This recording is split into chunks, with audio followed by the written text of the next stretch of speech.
Okay, in this section we'll see how to configure IPv6 routing using RIP protocol in IP version 6. Now we call as RIPng here, RIP next generation protocol. It is more same like IP version 4. It's a distance vector protocol. It will only works with the 15 hops, and whatever you have, something like split horizon rule, poison reverse rule, everything is totally based on RIP version 2, which means the technology, the complete terminology or the calculation process, everything is same like RIP version 2. But the only difference is it is going to use IPv6 for transportation. It's going to forward your IPv6 traffic, and the next hop address also it is going to use the IPv6 address. And just like in RIP version 2, it uses 224.0.0.9 is the multicast address used by RIP version 2 because of IPv4. Now RIPng is going to use FF02::9. Now if I just list out the remaining protocols as well, FF02::A will be used by EHRP because it uses 224.0.0.10. Now here 10 represents your A in hexadecimal. Now same way, if I talk about OSPF, now OSPF uses FF02::5 and ::6. So these are the multicast addresses used by OSPF v3 for IP version 6.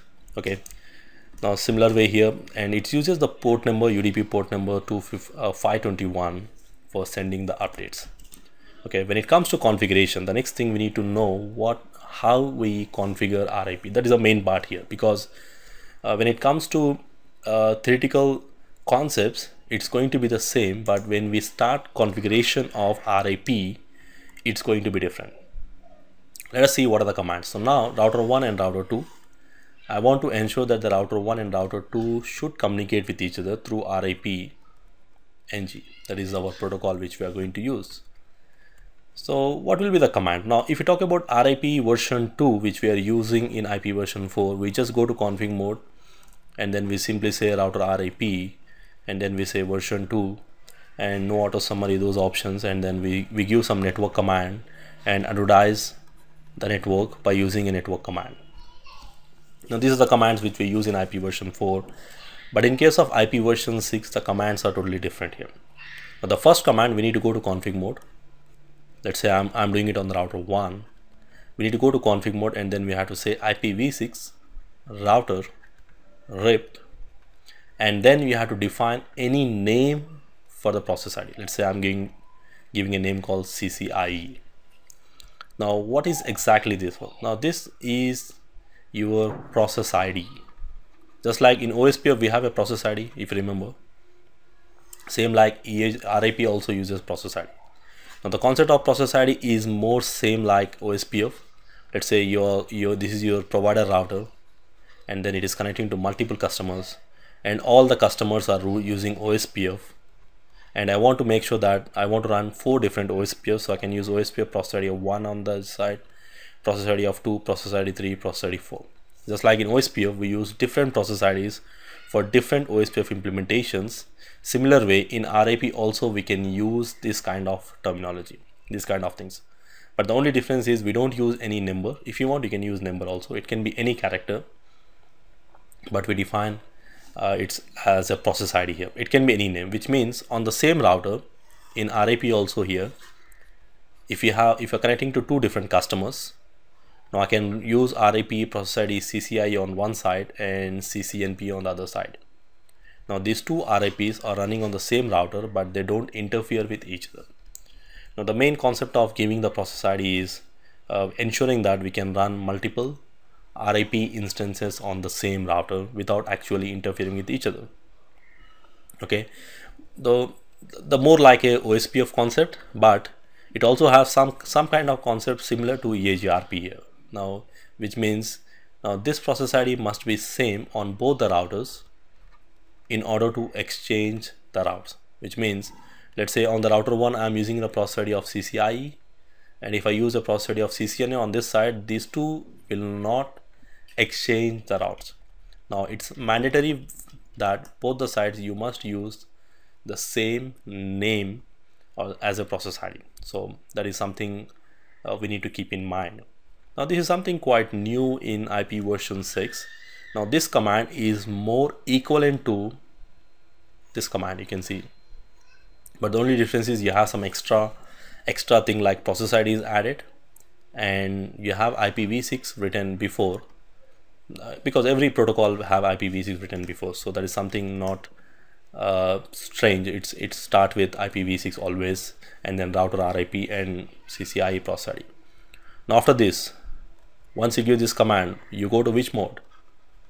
We go to router mode. Now what we need to do on the router mode? So you might be expecting we need to give a network command. No, we don't need to give any network command. We simply need to exit from that router mode and come back to again config mode.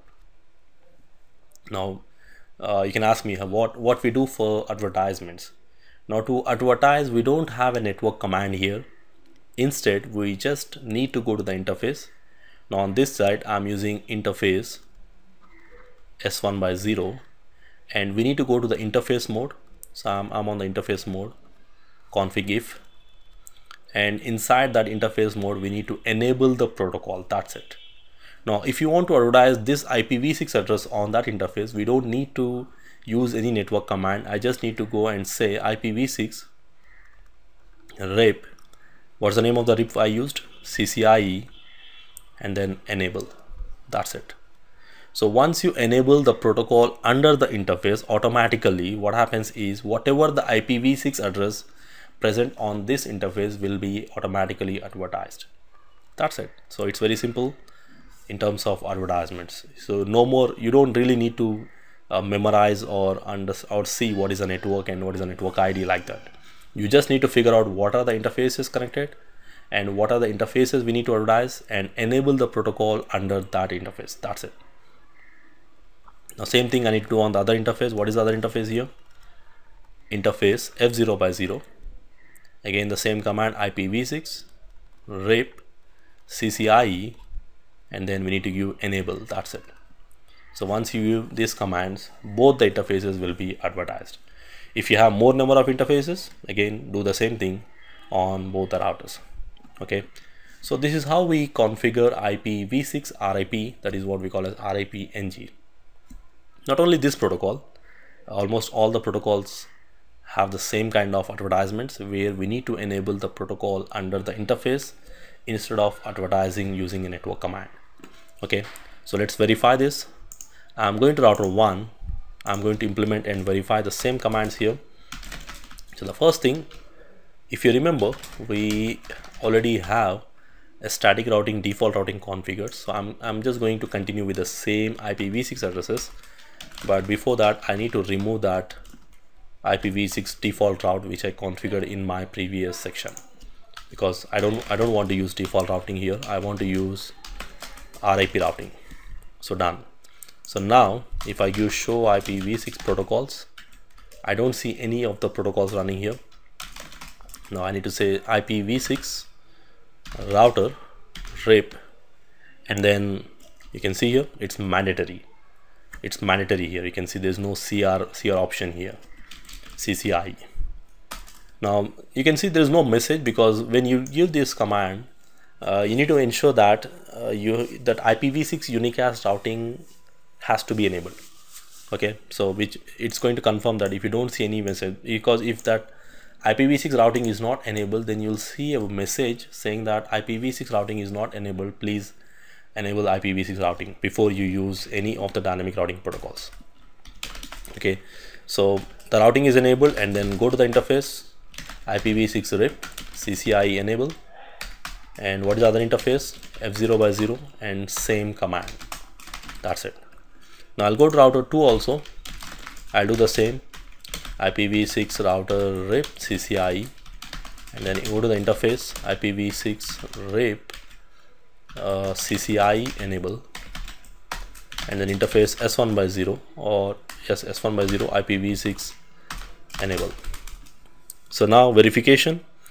Now verification is like, if I give show IPv6 route, I should be able to see the routes coming from router 1. If you see, router 1 is having two addresses on the same interface. If you just go back and check show IPv6 interface brief, it is going to advertise this address 2001 1234 1234 1234, and also it is advertising this address because this is your global unicast address and this is your unique local address.